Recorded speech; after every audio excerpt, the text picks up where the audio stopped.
أنا الآن سيلينا ميرزا، مديرة مركز فرح لأطفال السرطان، خريجة أدب عربي، سنة ثالثة رياض أطفال بتعليم مفتوح. المشروع مركز أطفال السرطان هو حلمي من 7 سنوات من أيام الجامعة، عم خطط لهذا المشروع، وبداية السنة بلشت تجهيز للمركز، و25 آذار كان عيد كان افتتاح المركز. تم الافتتاح بحضور الدكاترة والأصدقاء المقربين والإعلاميين.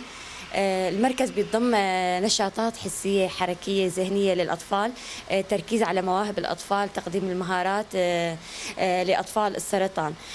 نحن هون هذا المركز الوحيد بالمنطقة، أول مركز مختص بالدعم النفسي لأطفال السرطان، لأنه المنطقة بحاجة وأطفالنا بحاجة دعم لتخفيف الضغوط النفسية عن الأطفال، والعامل النفسي بيلعب دور كبير بحياة الأطفال.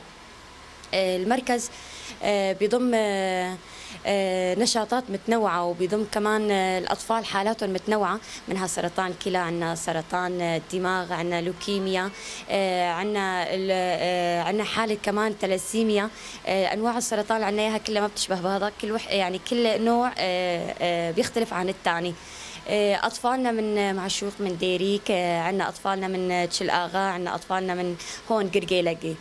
تقريبا صار عندنا زاد علينا طفلين، لعدد الأطفال صار تقريبا 13 طفل موجود عندنا.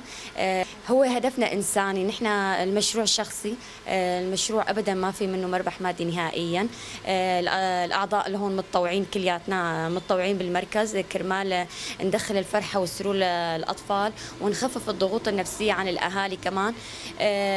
نحن الغاية من هالمركز نقدم العمل الإنساني، نحسس العالم أنه لسه في أشخاص بيحبوا يعملوا الخير لغيرهم، وأطفالنا بحاجة أنه نوقف معاهم. نحن هون الفعاليات ومبادراتنا دوامنا نحن يومي من الساعة 9 صباحا للساعة 1. نشاطاتنا متنوعة مثل ما قلت لك. فعالياتنا ومبادراتنا هي بتضل أغلب الأحيان على أهل الخير. إذا كان عندنا مثلا تبرعات، مثلا إذا حدا قدم لنا شيء، نحن بنعمل المبادرة الفعالية.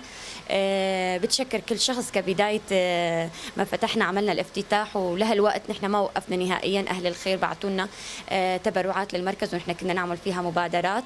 نحن كل فترة عم نعمل لهم هيك شيء يخفف عنهم الضغوط النفسية من وراء الجرعات اللي عم ياخذوها، بتتعب نفسيتهم. بتشكر وجودكم، وبتمنى الشفاء لجميع أطفال السرطان.